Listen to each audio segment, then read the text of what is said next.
আজ থেকে ৩০ বছর আগেও দেখা গেছে মুরব্বীরা একটা বাঁশ ধরলেও বলতো বিসমিল্লাহ, একটা খুঁটি ধরলেও বলতো বিসমিল্লাহ, একটা বিয়ার কাজে যাবে বলতো বিসমিল্লাহ। কিন্তু আজকে ডিজিটালের ঠেলায় মুসলমান এত ডিজিটাল হয়েছে, কোরবানির গরু কিনতে যাবে এরপরেও জবান দিয়ে বিসমিল্লাহ বের হয় না। ঠিক কিনা? এটাও ঠিক। ঠিকের দোকান নিয়ে বসছেন আজকে, যে হুজুর যা বলবেন সব ঠিক, কারণ কায়দায় তো পড়ে যাচ্ছে বাবা। ঠিক কিনা? আজকে মুসলমান মসজিদে বের হবে এরপরে বিসমিল্লাহ বলতে পারে না। মুসলমান আজকে বাজারে যাবে বিসমিল্লাহি তাওয়াক্কালতু আলাল্লাহ, এইটা জবানে তার চালু হয় না। আল্লাহর নবী বলেন, পৃথিবীর উম্মত শোনো, যেই কাজের পূর্বে বিসমিল্লাহ হয় না ফাহুয়া আবতার, ওইটা আমার আল্লাহর কাছে পরিত্যক্ত হয়ে যায়। বিসমিল্লাহর দরকার আছে না নাই? বিসমিল্লাহ বলো বিসমিল্লাহ, তব নামে কাজ শুরু করি আল্লাহ। বিসমিল্লাহ বলো বিসমিল্লাহ, তব নামে কাজ শুরু করি আল্লাহ। হোক না যে কাজ যত ছোট আর বড়, আল্লাহর নাম নিয়ে কাজ শুরু করো, কাজে কামে বরকত দিবেন আল্লাহ, তব নামে কাজ শুরু করি আল্লাহ। আওয়াজ তুলে বলা যাবে কি সুবহানাল্লাহ? বিসমিল্লাহ সম্পর্কে দলিল আছে না নাই? ইন্নাহু মিন সুলাইমান ওয়া ইন্নাহু বিসমিল্লাহির রাহমানির রাহিম।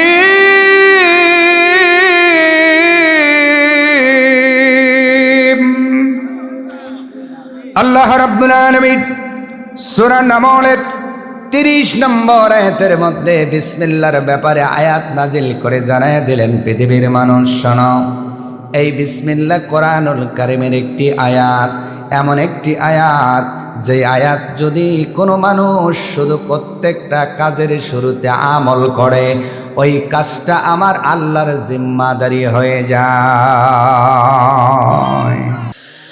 ইন্নাহু লাকুরআনুন কারীম।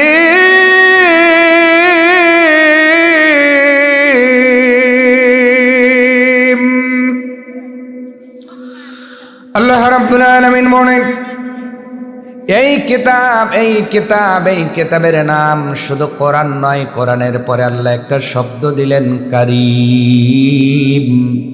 এই কিতাব শুধু কোরআন নয়, বিশেষণ লাগে আল্লাহ বললেন এই কিতাবটা হলো সম্মানিত কোরআন। সুবহানাল্লাহ। এই কিতাবটা কি কিতাব? সম্মানিত কিতাব, সম্মানিত কোরআন। তাহলে বলেন তো ভাইরা, দুনিয়ার জমিনে কোনো মানুষ যদি সম্মানিত হয়, ওই মানুষদের সাথে যারা মেশে তাদের সম্মানে তারাও সম্মানিত হয়ে যায়। ঠিক কিনা বলেন? দুনিয়ার জমিনে কোনো মানুষ যদি সম্মানিত হয়, ওই মানুষের সাথে যে মানুষগুলো মিশে মিশে চলে, ওই মানুষগুলো যেমন সম্মানিত হয়, আল্লাহ তাআলা বলেন, পৃথিবীর বান্দা বান্দি, আমার কোরআন শুধু কোরআন নয়, এই কোরআনটা হলো সম্মানিত কোরআন। এই কোরআনের সঙ্গে যারা মিশে থাকবে, আমি আল্লাহ তাদেরকেও সম্মানিত বানায়া দিব। তার বাস্তব কিছু প্রমাণ আপনাদের দিচ্ছি, খুব ভালো করে বুঝবেন। আমরা গায়ের মধ্যে যে পোশাকগুলো পরে আছি, এই পোশাকটা 500-600 টাকা গজের কাপড় আছে না নাই? আসতে বলবেন না, জোরে বলুন, আছে না নাই? আবার এমনও ব্লেজার পরি যা বানানোর খরচই হলো 5000 টাকা। কথা ভুল বললাম নাকি? এই যে ব্লেজার জামা কাপড়গুলো হাজার হাজার টাকা খরচ করে আপনি গায়ে লাগালেন, গায়ে জড়ালেন। এমনও চাদর আছে বাঙালির টাকায় 20,000, 25,000, 30,000 টাকার চাদরও পাওয়া যাবে, 50,000 টাকার চাদর পাওয়া যায়। এই যে চাদরগুলো গায়ের মধ্যে জড়াইলেন, বলেন তো এই চাদর আপনার গা থেকে মাটিতে পড়ে গেলে কোনোদিন সুমা লাগান নাকি? আসতে বলে লাগান নাকি? উপরন্ত চাদর গায়ের থেকে পড়ে গেলে যদি ময়লা হয়, ওই ময়লাটা পরিষ্কার করার জন্য আপনার স্ত্রী যেমনে খুশি তেমনেই খাসে, মাঝে মাঝে আবার পা দিয়াও মারায়, স্বামীর উপরে রাগ পোশাকের উপরে খাটায়। আসতে বলে এরকম স্ত্রী আছে না নাই? রাগ হয়েছে স্বামীর উপর, রাগ খাটায় পোশাকের উপর। হাজার হাজার টাকার পোশাক স্ত্রী পা দিয়ে দিয়ে মারাইল, পারাইল, খাসল, কিন্তু আপনি ওই যে আমাদের উল্লাপাড়া 85 লট মার্কেট থেকে 15 টাকা গজের কাপড় নিয়ে এসেছেন। ওই কাপড় দিয়ে কোরআন বেঁধে রাখার একটা কাপড় বানালেন। কোরআনের সাথে দীর্ঘদিন সম্পর্ক হয়ে যাওয়ার কারণে ওই কাপড়টা যখন পরে যায়, বলেন তো যেই স্ত্রী স্বামীর কাপড় পা দিয়ে মারায়, ওই স্ত্রী কিন্তু তুলে তুলে চুমা লাগায়। এইটা কি কাপড়ের ইজ্জত না কার ইজ্জত? জোরে জোরে। এইটা কি কাপড়ের মহাব্বত, কাপড়ের মর্যাদা না কোরআনের মর্যাদা? সম্মানিত হাজির, আর একটু ক্লিয়ার করে বলছি, আপনার বাড়িতে সোফা সেট আছে না নাই? অনেকের বাড়িতে সোফা সেট আছে, অনেকের বাড়িতে 1 লক্ষ 1.5 লক্ষ টাকার খাট আছে। ওই খাটের মধ্যে আপনার সন্তান প্রস্রাব পড়ে, আপনি মাঝে মাঝে খাটটারে ঘুরি দেন, আপনার সোফার উপরে উঠে উঠে পা দিয়ে মারাই করেন। তার মানে লক্ষাধিক কাঠের উপরে মারাই পারাই। কিন্তু এই কোরআনটা যেই রেহালের উপর রেখে রেখে পড়া হয়, ওই রেহালটা যদি ভ্যান্না কাঠের হয়, বর্তমান বাজারে যার বাজার মূল্য 50 থেকে 60 টাকা বা 100 টাকা, 100 টাকার রেহাল, যেই রেহালের উপরে কোরআনুল কারীম রেখে পড়া হয়, তেলাওয়াত করা হয়, ওই রেহালটা আওয়াজ আনতে পড়ে গেলে ওই লোকটা কিনে তুলে তুলে চুমা লাগায়। ঠিক কিনা? এইটা কি কাঠের মর্যাদা না কোরআনের মর্যাদা? ওই ভ্যান্না কাঠ কাঠের মধ্যে গাছের মধ্যে থাকার সময় তার মর্যাদা ছিল না, কিন্তু কোরআনের সাথে লেগে থাকার কারণে তার সম্মান ইজ্জত মর্যাদা যেমন বেড়ে গেল। 15 টাকা গজের কাপড়ের কোনো মর্যাদা ছিল না, শুধুমাত্র কোরআনুল কারিমার সঙ্গে মিশে থাকার কারণে তার মর্যাদা বেড়ে গেল। আল্লাহ রাব্বুল আলামিন বলে, পৃথিবীর বান্দা বান্দি শোনো, ইন্নাহু লাকুরআনুন কারীম,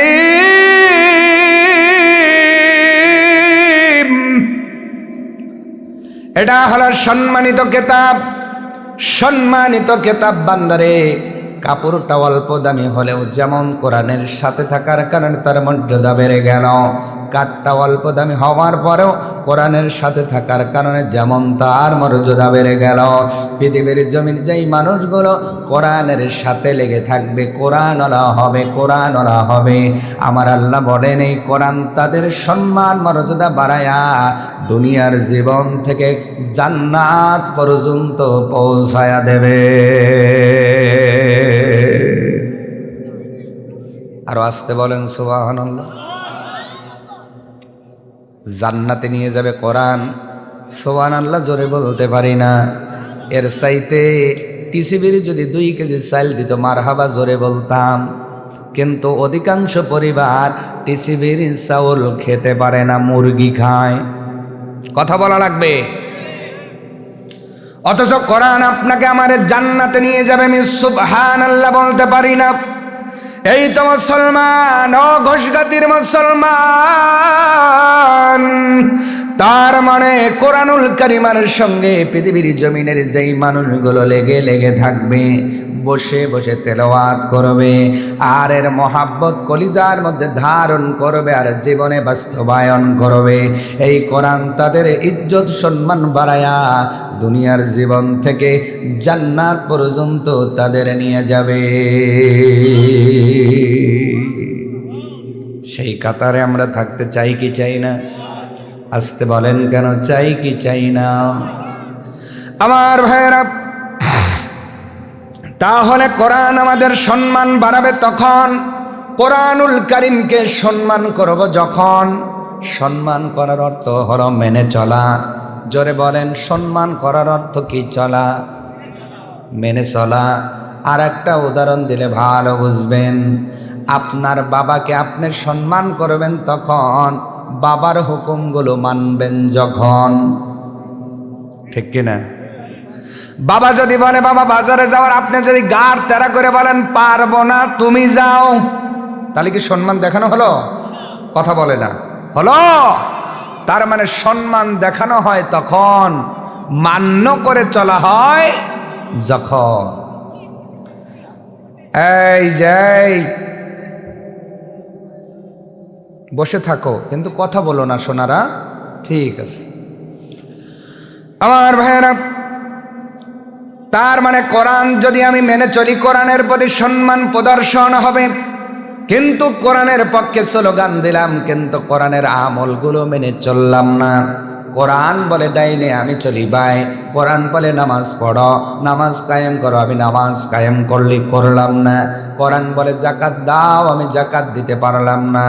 কোরআনুল কারীম বলে সুদ খাওয়া যাবে না, আমি সুদ খাই। কোরআন বলে ঘুষ খাওয়া যাবে না, আমি ঘুষ খাই। কোরআন বলে ওজনে কম দেওয়া যাবে না, আমি ওজনে কম দেই। কোরআন বলে মানুষকে ঠকানো যাবে না, আমি ঠকাই। অথচ 4 বেলা 5 ওয়াক্ত নামাজ করে পরে আল্লাহর কাছে হাত তুলে মোনাজাত করি, আল্লাহ জান্নাতুল ফেরদাউস দিও। এর চাইতে মুনাফিকি আর কিছুই হতে পারে না। বাবারে না মাইনা যদি পকেট খরচ চান, বাবা দিব? বলেন। বাবা বলল বাবা বাজারে যাও, আপনি বললেন পারবো না। বাবা বলল একটু এই বাড়িতে গিয়ে এই কায়িক জিনিসটা নিয়ে আসো, আপনি বললেন পারবো না। বাবা বলল পড়তে বসো, আপনি বললেন পারবো না। বাবা বলল দোকানে গিয়ে আমার জন্য এই জিনিসটা নিয়ে এসো, আপনি বললেন পারবো না। বাবা বলল পানি নিয়ে এসো, আপনি বললেন পারবো না। বাবার প্রত্যেকটা হুকুম অমান্য করার পরে সকালবেলা স্কুলে যাওয়ার সময় যদি বলেন আব্বা যান পকেট খরচের জন্য টাকা দেন, আর আব্বা কইব কাছে আয় সর দিয়ে বেরিয়ে হালাই। কথা বোঝা যায়? হ্যাঁ? তার মানে দুনিয়ার জমিনে জন্মদাতা বাবার হুকুম অমান্য করার পরে বাবার কাছে কিছু যেমন আশা করা যায় না, আশা করা যায় না। আল্লাহ তাআলা ডাক দে বলে বান্দারে আমার কাছে জান্নাত চাও, কিন্তু আমি কোরআনের মাধ্যম যে আদেশগুলো করলাম মেনে চলো, আর যেই নিষেধগুলো করলাম ছেড়ে দাও, তাহলে আমি আল্লাহ খুশি হয়ে জান্নাত দিব। কিন্তু আমি আল্লাহ যে হুকুমগুলো কোরআনের মাধ্যম দিয়ে করলাম, ওই হুকুমগুলো তুমি মানো না। যেইটা নিষেধ করলাম তাও মান্য করো না। অথচ শুধু জুমার দিনে শুক্রবারে মসজিদে 2 রেকাত নামাজ পড়ে মোনাজাতে কান্দে আর কয় আল্লাহ জান্নাত দি আল্লাহ।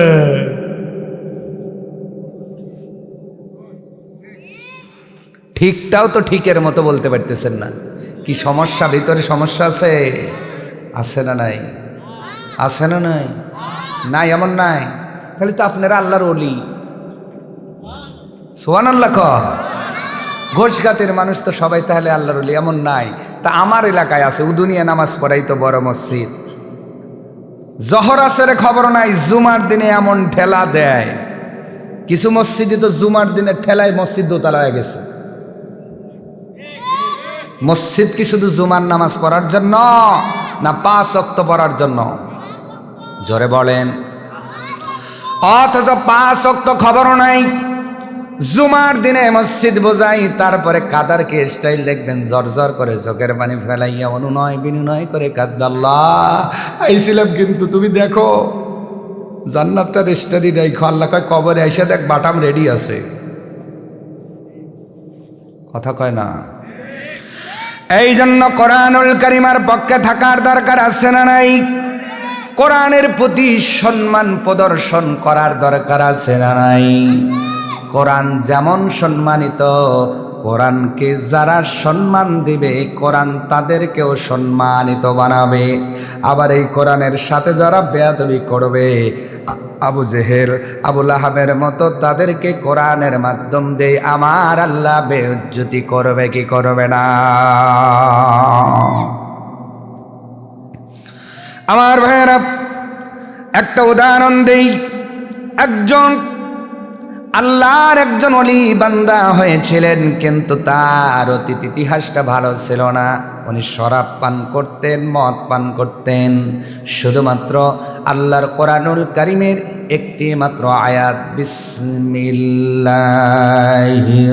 রাহমানির রাহিম,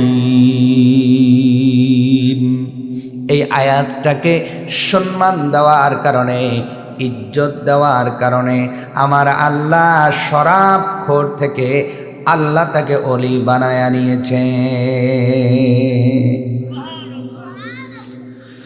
লোকটার নাম হলো বিশর। নাম কি? তার নামের সাথে একটি লকব লাগানো হয়েছে। লকবটা হলো হাফি। হাফি মানে খালি পাওয়ালা। জীবনে কোনো দিন উনি জুতা পরতেন না। এই জন্য ওনার নামের সঙ্গে বিশেষণ যুক্ত করে ওনাকে বলা হতো বিশরে হাফি। এই বিশরে হাফি একজন মৎখর যুবক শুধুমাত্র কোরআনুল কারীমের একটি আয়াতকে সম্মান করার কারণে রব্বুল আলামিন তাকে তার ওলি বন্ধু বানায়া নিয়েছে। আরো আসতে বলেন। তাহলে ওই কোরআনের প্রতি সম্মান প্রদর্শনের দরকার আছে না নাই? সম্মানিত হাজিরিন, বিশরে হাফি উনি প্রতিদিন শরাবখানায় যায়, গ্যালন গ্যালন মদ পান করে, শরাব পান করে, মাতলামি করে করে বাড়িতে ফেরে। হঠাৎ করে একদিন রাস্তা দিয়ে আসতেছেন, ওনার চোখের মধ্যে আল্লাহর কোরআনুল কারীমের একটি আয়াত পড়ে গেল। এক টুকরা কাগজের মধ্যে লেখা আছে, বিসমিল্লাহির রহমানির রাহিম। সুবহান। এই বিসমিল্লাহর আমল যদি আপনি করতে পারেন, আল্লাহ আপনাকে বরকত দান করবে। কিন্তু আমাদের বাংলাদেশে এখন বিসমিল্লাহর আমলও তো উঠে গেছে, ঠিক কিনা কন? আজ থেকে 50 বছর আগে, আজ থেকে 30 বছর আগেও দেখা গেছে মুরব্বীরা একটা বাঁশ ধরলেও বলতো বিসমিল্লাহ, একটা খুঁটি ধরলেও বলতো বিসমিল্লাহ, একটা বিয়ার কাজে যাবে বলতো বিসমিল্লাহ। কিন্তু আজকে ডিজিটালের ঠেলায় মুসলমান এত ডিজিটাল হয়েছে, কোরবানির গরু কিনতে যাবে এরপরেও জবান দিয়ে বিসমিল্লাহ বের হয় না। ঠিক কিনা? এটাও ঠিক। ঠিকের দোকান নিয়ে বসছেন আজকে, যে হুজুর যা বলবেন সব ঠিক, কারণ কায়দায় তো পড়ে যাচ্ছে বাবা, ঠিক কিনা কা? আজকে মুসলমান মসজিদে বের হবে, এরপরে বিসমিল্লাহ বলতে পারে না। মুসলমান আজকে বাজারে যাবে, বিসমিল্লাহি তাওয়াক্কালতু আলাল্লাহ এইটা জবানে তার চালু হয় না। আল্লাহর নবী বলেন, পৃথিবীর উম্মত শোনো, যেই কাজের পূর্বে বিসমিল্লাহ হয় না, ফাহুয়া আবতার, ওইটা আমার আল্লাহর কাছে পরিত্যক্ত হয়ে যায়। বিসমিল্লাহর দরকার আছে না নাই? বিসমিল্লাহ বলো, বিসমিল্লাহ তব নামে কাজ শুরু করি আল্লাহ। বিসমিল্লাহ বলো বিসমিল্লাহ, তব নামে কাজ শুরু করি আল্লাহ। হোক না যে কাজ যত ছোট আর বড়, আল্লাহর নাম নিয়ে কাজ শুরু করো, কাজে কামে বরকত দিবেন আল্লাহ। তব নামে কাজ শুরু করি আল্লাহ। আওয়াজ তুলে বলা যাবে কি সুবহানাল্লাহ? বিসমিল্লাহ সম্পর্কে দলিল আছে না নাই? ইন্নাহু মিন সুলাইমান ওয়া ইন্নাহু বিসমিল্লাহির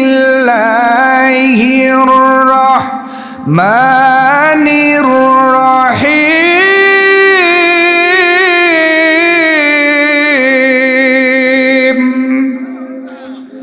আল্লাহ রাব্বুল আলামিন সূরা নামলের 30 নম্বর আয়াতের মধ্যে বিসমিল্লাহর ব্যাপারে আয়াত নাজিল করে জানায় দিলেন, পৃথিবীর মানুষ শোনো, এই বিসমিল্লাহ কোরআনুল কারীমের একটি আয়াত, এমন একটি আয়াত যে আয়াত যদি কোনো মানুষ শুধু প্রত্যেকটা কাজের শুরুতে আমল করে, ওই কাজটা আমার আল্লাহর জিম্মাদারি হয়ে যায়। এই ওয়াজ শোনার পরে হুজুর তাহলে ঠিকই আছে, সুদের টাকা গণবো বিসমিল্লাহ বলেই গণবো? আপনি যে মানে ওয়াজ তো হুজুর আপনিই তো বলছেন যায় কাজ করবেন খালি বিসমিল্লাহ বললেই না, হালাল জায়েজ যে কাজগুলো, এই কাজগুলো করার পূর্বে বিসমিল্লাহ বললে আল্লাহ ওই কাজগুলো নিজের জিম্মায় নেয়। এখন বিসমিল্লাহ বললে সুদ খাইলে কি হারাম হালাল হইব? কথা বলে না। বিসমিল্লাহ বলে যদি বেগানা নারীর সঙ্গে চ্যাটিং করি, কথা বলি, তাহলে কি হালাল হবে? বিসমিল্লাহ বলে আমরা যদি রাস্তার খোয়া খাই, তাহলে কি হালাল হবে? বিসমিল্লাহ বলে যদি শিক্ষা প্রতিষ্ঠানের রড খাই, হালাল হবে? তার মানে হারাম জিনিস হালাল হবে না। হালাল জিনিসের পূর্বে বিসমিল্লাহ বলে বরকত যিনি দিবেন তিনি কে? বেশরা হাফিজ মাতাল যুবক রাস্তা দিয়ে হাঁটতেছেন, হাঁটতে হাঁটতে ওনার নজরটা এক টুকরা কাগজের মধ্যে পড়ে গিয়েছেন। উনি আরবি পড়তে পারেন না, জানেন না, কিন্তু ওনার কলিজার মধ্যে একটা মহাব্বত ওই আরবির প্রতি জেগে গিয়েছে। আহারে, সম্ভবত এটা কোরআনুল কারীমের কোনো অংশ হবে। আমি বিশরে হাফি মাতাল হতে পারি, কিন্তু এত মাতাল না যে আল্লাহর কোরআনের প্রতি সম্মান প্রদর্শন করতে পারবো না। মাতাল অবস্থায় কাগজের টুকরাটা হাতের মধ্যে তুলে নিলেন, বুকের মধ্যে স্থান করে দিলেন, বাড়ির মধ্যে চলে গেলেন, সুন্দর পরিষ্কার পানি দিয়ে কাগজের টুকরাটা ধৌত করলেন। ধৌত করার পরে রৌদ্রের মধ্যে শুকানোর পরে ওই কাগজটা সুন্দর করে আতর দিয়ে মাখাইয়া উনি বলতেছেন, আমার সাধ্যে যতটা কোলায় আমার বাড়ির মধ্যে আমি উচ্চ জায়গার মধ্যে স্থান দিয়েছি। কারণ বিশরে হাফিজ নিজের বক্তব্য হলো, আমি নিজে গুনাহগার হতে পারি, আমি নিজে পাপী হতে পারি, আমার ঘরের মধ্যে আরবি লেখা একটা অংশ কখনো অসম্মানী হতে পারে না। আরবি লেখা এক টুকরা কাগজ কখনো সম্মানিত হতে পারে না। এই চিন্তা করি উনি যখন বাড়ির একদম উচ্চ লেভেলে বিসমিল্লাহর স্থান করে দিয়ে মাতাল অবস্থায় ঘুমায় গিয়েছেন, ওই রাত্রের মধ্যে ওই এলাকার আল্লাহর একজন ওরি বসবাস করতেন। স্বপ্নের ভিতরে সুবহে সাদিকের পূর্ব মুহূর্তে আল্লাহ যেন স্বপ্নের ভিতরে ইশারা দিয়ে বলেন, বান্দা আমার শোনো, আমি আল্লাহ বিশরে হাফিকে কবুল করে নিয়েছি শুধুমাত্র বিসমিল্লাহকে সম্মান দেওয়ার কারণে। আমি আল্লাহ অতীত জীবনের গুনাহগুলো মাফ করে তাকে আমার বন্ধু বানায়া নিয়েছি।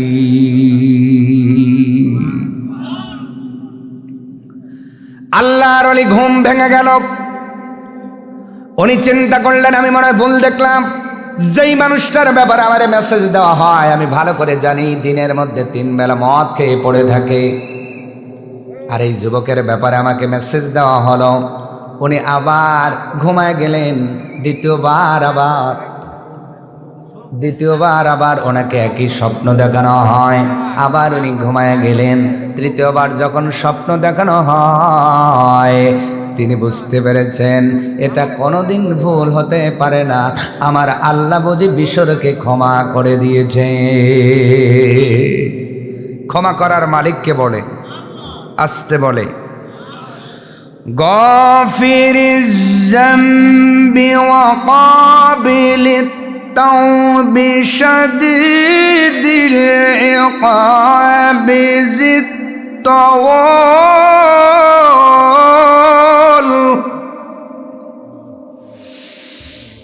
লা ইলাহা ইল্লা হুয়া ইলাইহিল মাসির।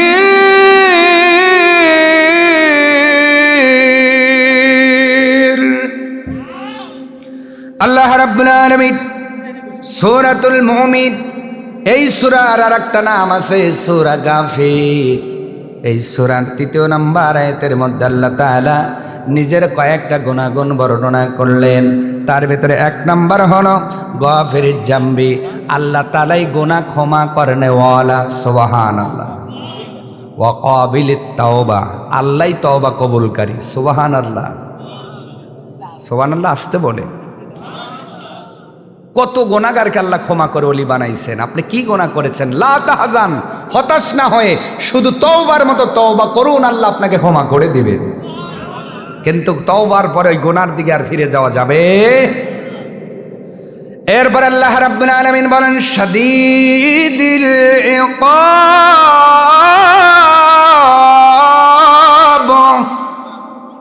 আল্লাহ শুধু তওবা কবুলকারী নয়, আল্লাহ কঠোর শাস্তি দেনেওয়ালা। আল্লাহু আকবার। আমার ভাইয়েরা, আল্লাহ তাআলা আবার বলেন জিত্তওয়াল, আল্লাহ কঠিন শক্তিশালী। লা ইলাহা ইল্লা হুয়া ইলাইহিল মাসির।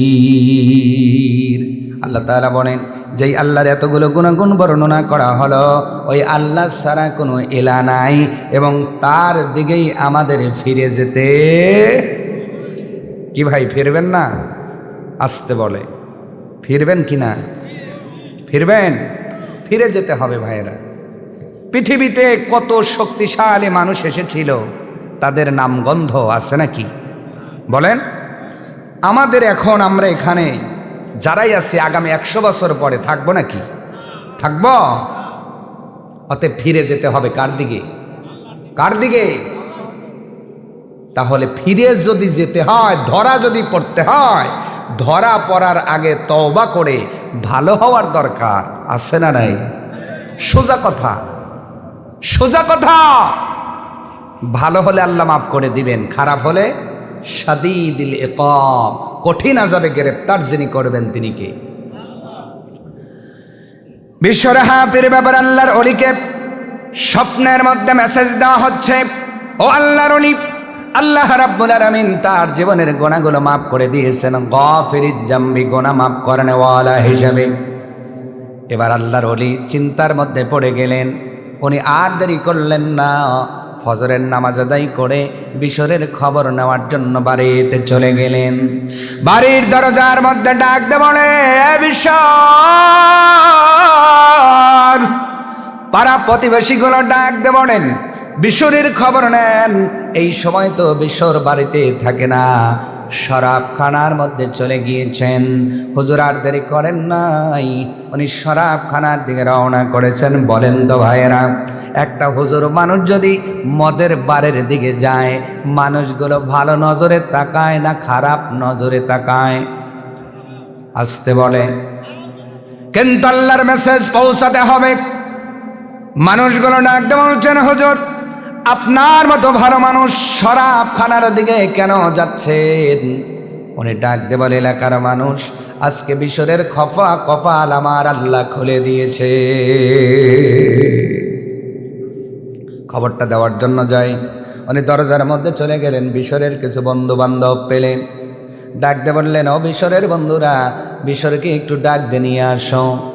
এত গ্যালজামের মধ্যে ডাক দিয়ে শোনে না।